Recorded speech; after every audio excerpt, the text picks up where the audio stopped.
Hello दोस्तों, आप सभी का स्वागत है हमारे यूट्यूब चैनल कविंदर भैया पर। तो दोस्तों, आज हम लोग कक्षा 8 का हमारे आदर्श से पाठ 38 पढ़ेंगे। हमारे पाठ का नाम है वर्तमान काल के महान संगीतज्ञ। तो देखिए दोस्तों, पहले तो है लता मंगेशकर। लता मंगेशकर के बारे में आप सभी परिचित होंगे, ठीक है। ये बहुत ही प्रसिद्ध गायिका थी। अगले रहेंगे हमारे शहनाई के जादूगर बिस्मिल्लाह खां। इन पहले देखेंगे लता मंगेशकर के बारे में, ठीक है, उनका सारांश देखेंगे। फिर उसके बाद देखेंगे बिस्मिल्लाह खां के बारे में। तो चलिए देखते हैं लता मंगेशकर कहाँ थी और कहाँ पहुँच चुकी हैं। चलिए शुरू करते हैं। लता मंगेशकर का जन्म 28 सितंबर 1929 को इंदौर में हुआ। इनकी माता का नाम शुद्धमती और पिता का नाम पंडित दीनानाथ मंगेशकर था, जो शास्त्रीय गायक थे। उन्होंने लता को 5 वर्ष की आयु में संगीत की शिक्षा देनी शुरू कर दी।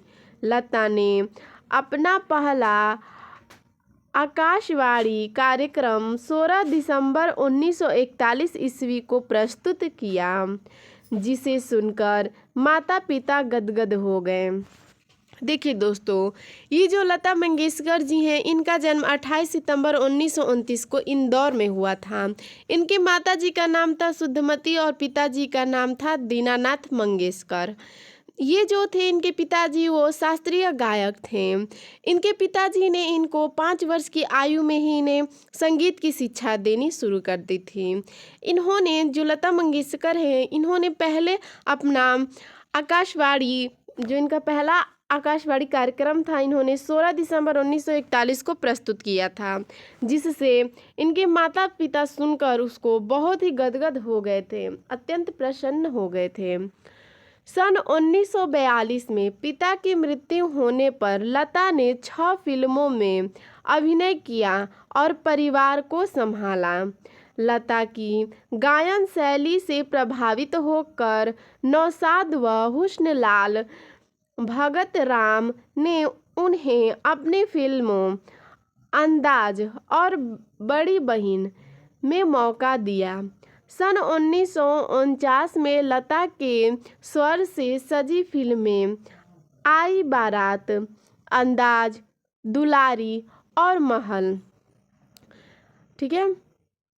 देखिए क्या होता है कि सन 1942 में इनके पिताजी की मृत्यु हो जाती है। तो पिता की मृत्यु के बाद इन्होंने 6 फिल्मों में अभिनय किया था और अपने परिवार को संभाला था। लता जी की गायन शैली बहुत ही प्रभावित करने वाली थी। उससे प्रभावित होकर, उनके गायन शैली से प्रभावित होकर नौशाद और हुस्नलाल और भगत राम ने उन्हें अपने फिल्मों में, फिल्म जो थी अंदाज और बड़ी बहन में मौका उनको दे दिया। सन 1949 की बात है। लता के स्वर से सजी फिल्में आई बारात, अंदाज, दुलारी और महल, ठीक है।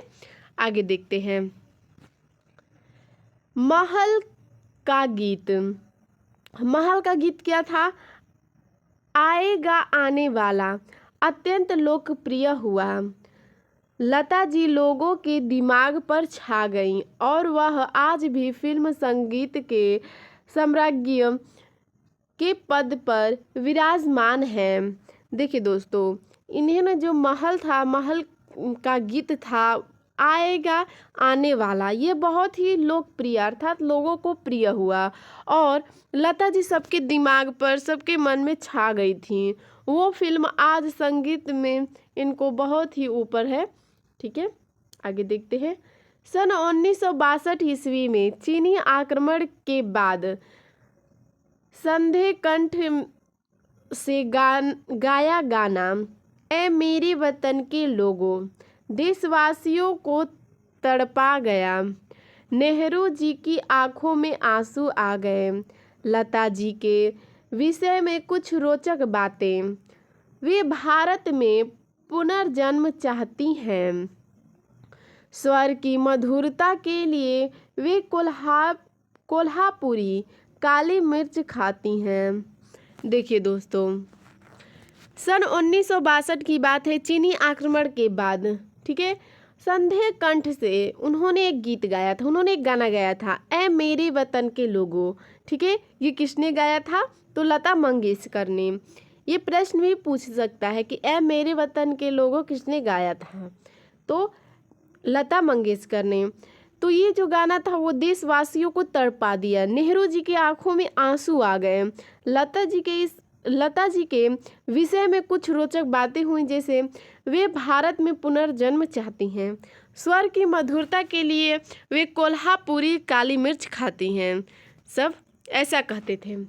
ठीक है, वे मंच पर नंगे पांव गाती हैं। रॉयल अल्बर्ट हॉल लंदन में गाने वाली वे प्रथम भारतीय महिला हैं। वे भारत रत्न पाने वाली प्रथम पार्श्व गायिका हैं। वे 20 भाषाओं में 50,000 से अधिक गीत गाकर विश्व रिकॉर्ड बना चुकी हैं। देखिए दोस्तों, वे मंच पर जाती थी तो नंगे पांव जाती थी। ठीक है, रॉयल अल्बर्ट हॉल लंदन में जो गाने वाली वो थी वो प्रथम महिला थी। ठीक है, वो प्रथम महिला थी और वे एक प्रथम महिला थी जिससे भारत रत्न से सम्मानित किया गया था। इन्होंने 20 भाषाओं में 50,000 से भी अधिक गीत गाकर रिकॉर्ड तोड़ दिया है।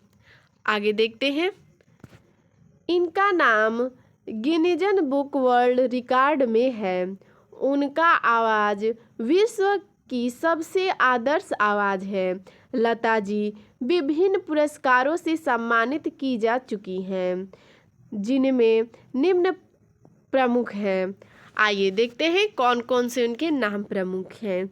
ठीक है, फिल्म फेयर पुरस्कार, महाराष्ट्र रत्न पुरस्कार, पद्मश्री, पद्म भूषण, पद्म विभूषण, जीवन गौरव पुरस्कार, नूरजहां सम्मान, हाकिम खाने सूर अवार्ड, स्वर भारती पुरस्कार, 250 ट्रॉफी, 150 गोल्ड डिस्क।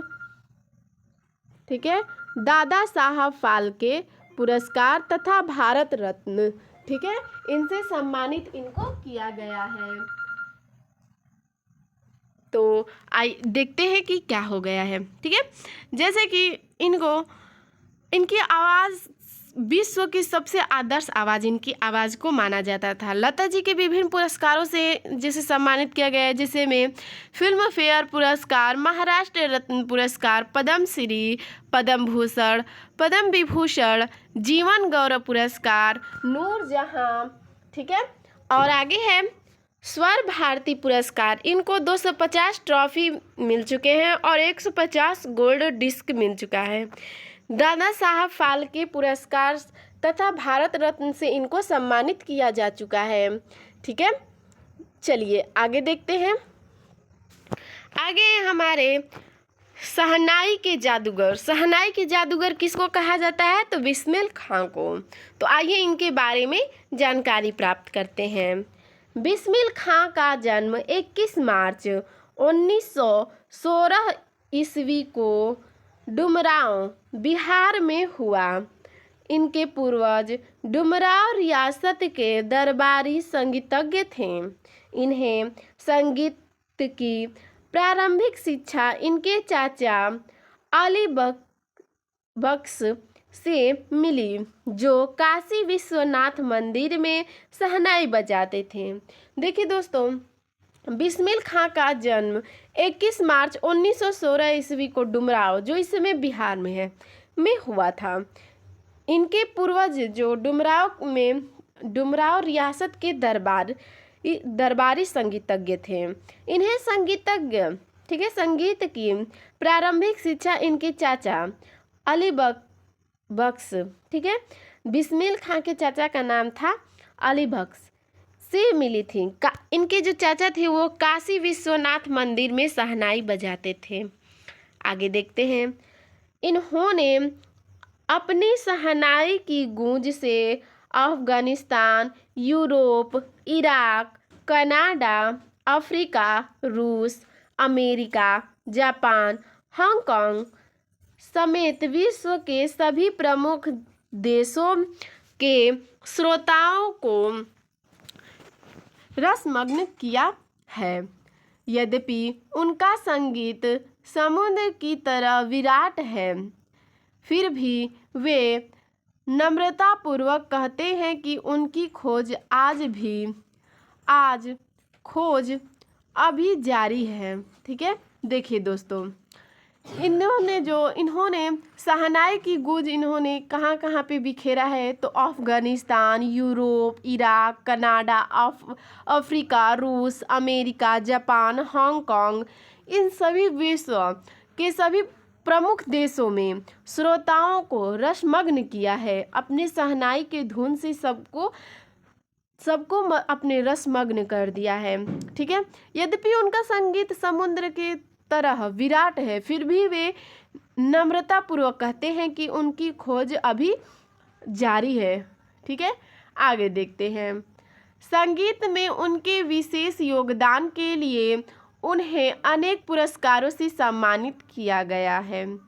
सन 2000 ईस्वी में उन्हें भारत रत्न से सम्मानित किया गया।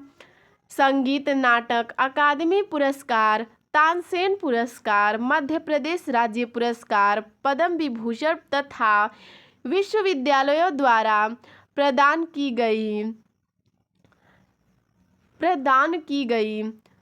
डॉक्टरेट की उपाधि उनकी ख्याति की परिचायक है। देखिए दोस्तों, ये जो थे तानसेन, ठीक है, इनको बिस्मिल्लाह खां को, इनको भी विशेष योगदान है। ठीक है, संगीत में इनको अनेक पुरस्कारों से भी सम्मानित किया गया है। 2000 ईस्वी में उन्हें भारत रत्न से सम्मानित किया गया। फिर उसके बाद इन्हें संगीत नाटक अकादमी पुरस्कार मिला, फिर तानसेन पुरस्कार मिला, फिर उसके बाद मध्य प्रदेश राज्य पुरस्कार मिला, फिर पद्म विभूषण तथा विश्वविद्यालय द्वारा इनको प्रदान की गई थी डॉक्टरेट की उपाधि। ठीक है, चलिए आगे देखते हैं। खान साहब विनम्र, मिलनसार और उदार व्यक्तित्व वाले थे। संगीत के प्रति संपूर्ण कड़ी मेहनत, घंटों अभ्यास, संतुलित आहार, संयमित जीवन और देश प्रेम आदि गुणों ने उन्हें विश्वख्याति दी। वे शास्त्रीय परंपराओं की कड़ी हैं जिन पर देश को गर्व है। देखिए दोस्तों, ये जो खान साहब हैं, ये बहुत ही विनम्र, मिलनसार और उदार व्यक्तित्व के थे। ठीक है, संगीत के प्रति ये पूरा अपना समर्पण, कड़ी मेहनत करते थे, घंटों अभ्यास करते थे, संतुलित आहार खाते थे, संयमित जीवन और देश प्रेम आदि गुणों से इन्हें विश्वविख्यात दी गई है। ये शास्त्रीय परंपराओं की एक कड़ी है जिसे जोड़ रखा है इन्होंने, इन पर देश पर गर्व है। ठीक है, तो दोस्तों, आपको हमारा यह वीडियो कैसा लगा हमें कमेंट में ज़रूर बताइएगा। धन्यवाद।